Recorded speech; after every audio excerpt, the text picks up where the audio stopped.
What's going on, everyone? Welcome back to TTP Sports, and Game 3 of the Stanley Cup Finals has just wrapped up, and the Tampa Bay Lightning take it in convincing fashion as they take a 2-1 series lead in the Stanley Cup Finals, and they win this Game 3 by a score of 5-2, and some major storylines coming out of this game. And honestly, before even going into the game at first, you saw Steven Stamkos warming up in pre-game warm-ups before the game, and then it was found out that he was going to start this game. He wasn't going to play on the top line. He was going to play on one of the bottom pairing forward lines, but still, Steven Stamkos, after not playing a single game during this entire Stanley Cup playoff run for Tampa Bay, and honestly, he hasn't been playing since the regular season. So it's been a long time since Steven Stamkos has seen the ice, especially just in the long break with COVID-19 and just this entire bubble period. His first game would be Stanley Cup Finals Game 3. And, he made the most of it. Even though he only played 3 minutes, I think, around about that time. And he scored a goal.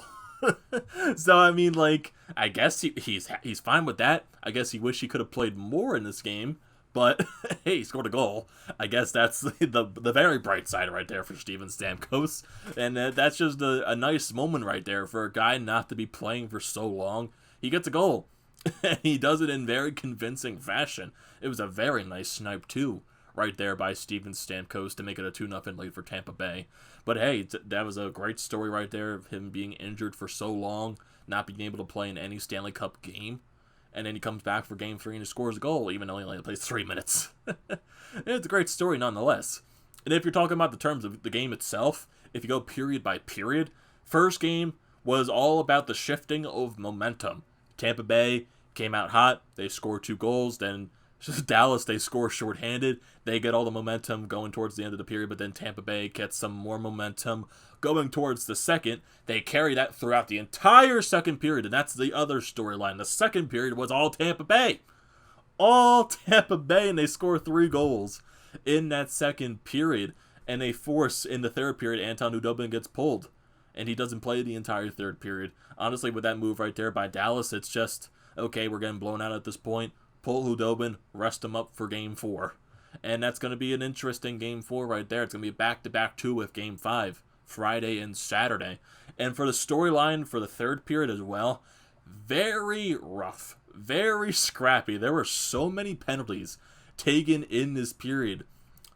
Jamie Benn and Jan Rutta, they get misconducts right there after some roughing penalties. It was just getting very, very scrappy in that third period. And also Alexander Radulov took that scary fall into the boards where he went head first, and then he was sitting on the bench for a couple seconds. He was feeling himself right there, and then he goes back into the locker room. He eventually comes back out of the locker room halfway through the third period, but then he was told to go right back into the locker room, so that's not a good sign right there for Dallas in any of that point. Hopefully it has nothing to do with concussion symptoms or anything like that, because losing Alexander Radulov for Dallas would be a big loss right there, a big contributor for that team. Even though he's been very undisciplined during this entire series, that's still a big loss right there for the Dallas Stars. It's just that's gonna be crucial. So let's see what happens during tomorrow in the Game 4 and see if Alexander Radulov can find a way to get into Game 4. He's not going to want to miss any games, but who knows what happens in the ensuing days right here. Wasn't able to return to the game, so that's kind of a scary sight right there, and just him going face first into the boards. That when a player that happens, it just makes me just oof. That just makes me cringe right there. It's just you don't want to see anyone get hurt that badly. And just seeing him fly into the boards like that, it's just, oh God, hopefully he's okay right there. So just going into the game in general, like I said in the first period, it was just the bunch of momentum swings right there, and insanely. And I would also say for the first period as well, Dallas was getting into very heavy penalty trouble. Very heavy penalty trouble. Thank God Tampa Bay didn't score on some of those power plays in the first period, but Dallas really learns to be a little bit disciplined. They did talk about saying they're not going to take these penalties going towards the rest of the series, but they continue to take some of these sloppy penalties. You got some interference calls. Radulov, like I said, he takes a hooking call in this period, and that goes into the second period as well. So Tampa Bay, they don't score on that first power play in the first period, but it really doesn't take that long for Tampa Bay to get going. as it turns into a terrible turnover by Miro Heiskanen. He's just on his own blue line trying to do too much. He is getting forechecked at the same time, but he's trying to get the puck away. He does a little spinorama, and he goes backwards with it, really not looking where he's putting the puck at, and it ends right on the stick of Nikita Kucherov, one of the guys you don't want the puck to land on the open ice. He takes the puck in for a breakaway, and he puts one right by Anton Khudobin, and Tampa Bay takes a 1-0 lead right after that breakaway goal. And they don't take that very long to put another one on the board. And you get a very nice pass right here by Victor Hedman in the neutral zone. He hands it up to Steven Stamkos, who comes along the right wall, breaks the defender, comes in on the right side, and absolutely snipes it. Past Khudobin, snipes it. Top cheese. And Tampa Bay goes up 2-0, and you see that celebration right there from Steven Stamkos. You see the celebration on the bench from the players, knowing their captain scored a goal in his first game back. And it was a great goal, too. It was a very convincing goal right there from Steven Stamkos. Just this hell of a snipe right there. Hell of a snipe by Steven Stamkos. And like I said, this period was the story of the shift in momentum. Dallas does take Now, they do get a power play halfway into this period, but then they take a penalty of their own, making it 4-1-4 right here. Tampa Bay goes to the power play, but then Tampa Bay gets a little bit careless on this power play, goes into their own zone. Dallas is forechecking. Roope Hintz makes a nice forecheck right here to cause a turnover, and he finds Jason Dickinson wide open in the slot, one-times it past Vasilevsky, and suddenly it's a 2-1 game right here. And like I said, shift in momentum, because after this goal for Dallas, shorthanded, it was all Dallas right here. Dallas, they were getting chance after chance after chance, couldn't get one by Vasilevsky. They were just getting chances back and forth, couldn't do anything. And if you look at the shot totals in this first period, they heavily favor Dallas.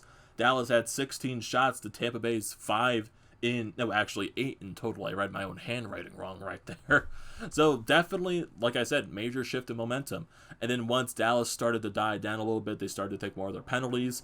Tampa Bay does get a penalty going into the end of the period, and that's where the momentum starts to shift back into Tampa Bay's favor, especially going into that second period. And like I said, the second period was all Tampa Bay.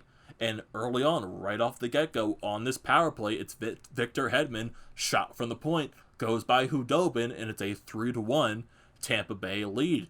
And like I said, it's all Tampa Bay.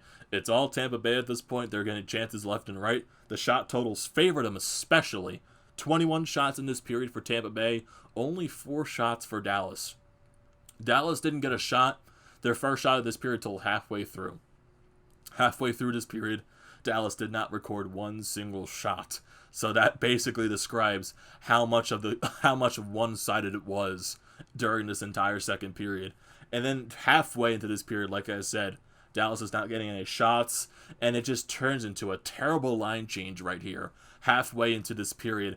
And when they make this terrible line change, of course it's with the guys you don't want on the ice for Tampa Bay, and it turns into a 3-on-1 going back down the other way for Tampa Bay. Actually, I would say 3-on-1, 3-on-0 technically, and it's the two guys you don't want the pucks to touch their stick, Nikita Kucherov and Braden Point. And Nikita Kucherov passes it right to Braden Point, who hammers it back at Khudobin, and it's a 4-1 Tampa Bay lead. And they're done from there.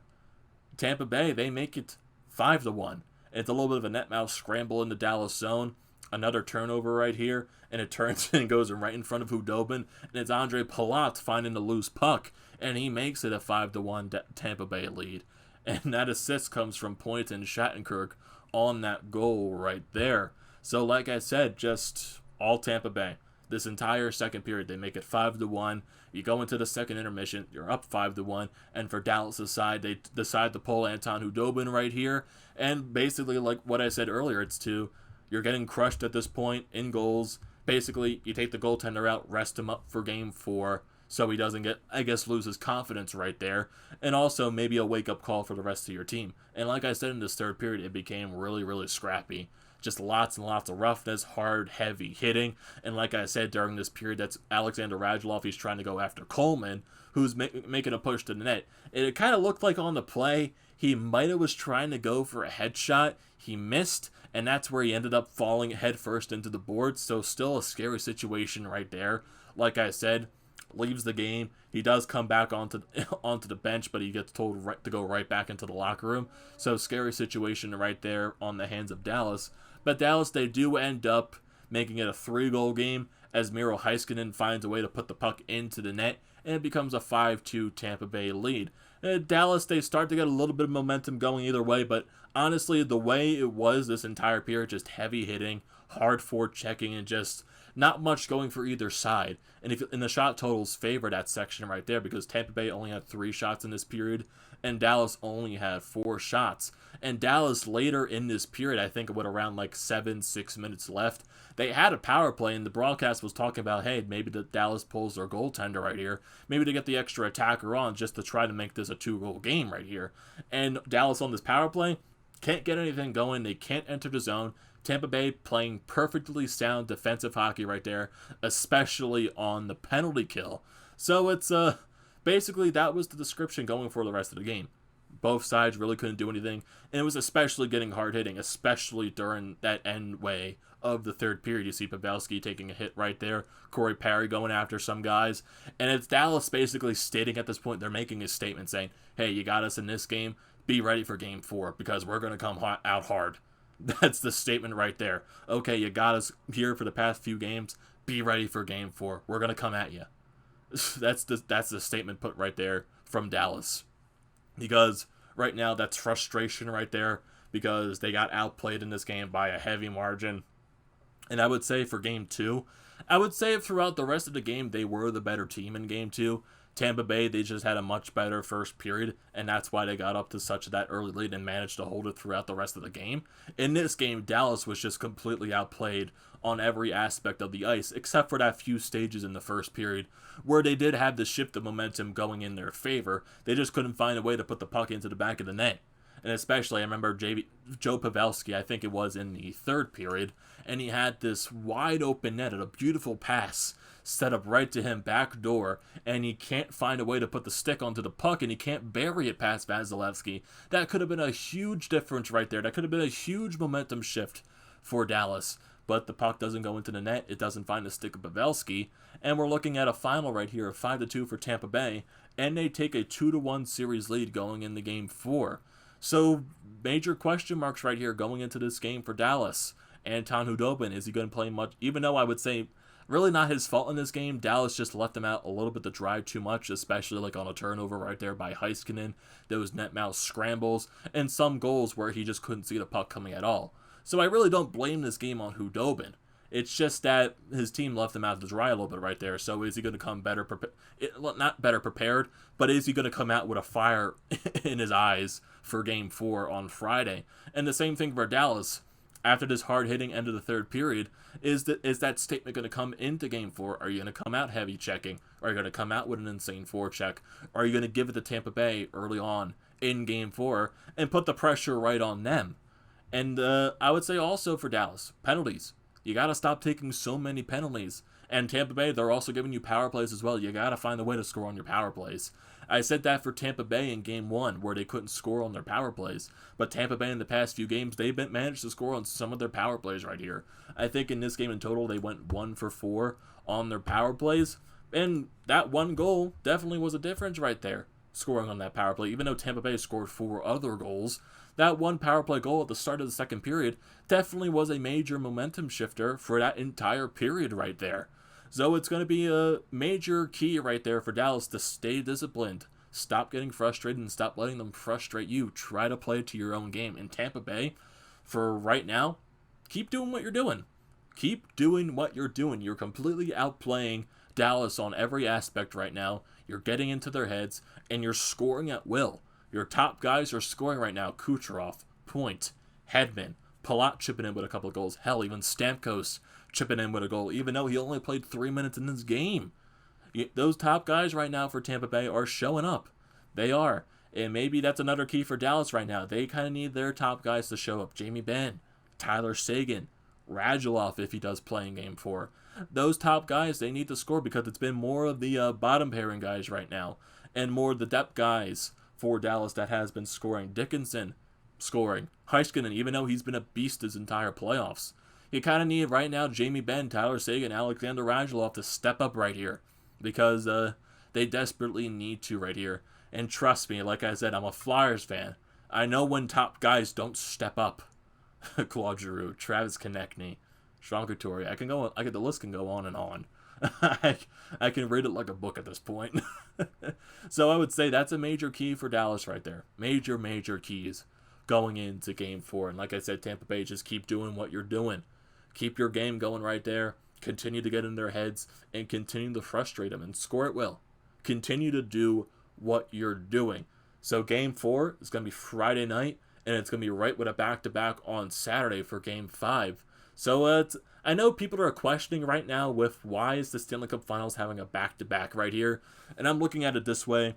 They're in the same city. They're staying in the same bubble, same hotels. They're not traveling anywhere. So, hey, and the players have been doing this throughout the entire playoffs, so right now they're used to it. They're used to these back-to-back games. The fatigue is probably not going to be as noticeable just because they're in the same city, the same bubble, the same hotel. They're not traveling anywhere. So I can definitely understand also the NHL, just from the way everything's going right now. They do want to wrap it up a little bit quickly. They just do. And that's the way that's been showing in their scheduling right now. And it's working to their favor, I guess. These series have been wrapping up fairly quickly. So it's going to be an interesting series. This series is definitely not over. It's shaping up to be very exciting, especially all that physicality that was going at the end of the game right there. So what are your hopes right here for Game 4? Dallas fans, what do you think your team needs to do to be better for Game 4? Tampa Bay, I know you're excited right now. What does your team need to keep doing in order to find a way to secure a Game 4 victory and try to go up 3-1 in this series? And same thing for Dallas. Like I said, what does your team need to do in order to try to way to find this series and tie the series at 2 games apiece? So I want to hear your comments in the comment sections. Don't forget to drop a like. Don't forget to subscribe to the channel. And I will see you next time after Game 4.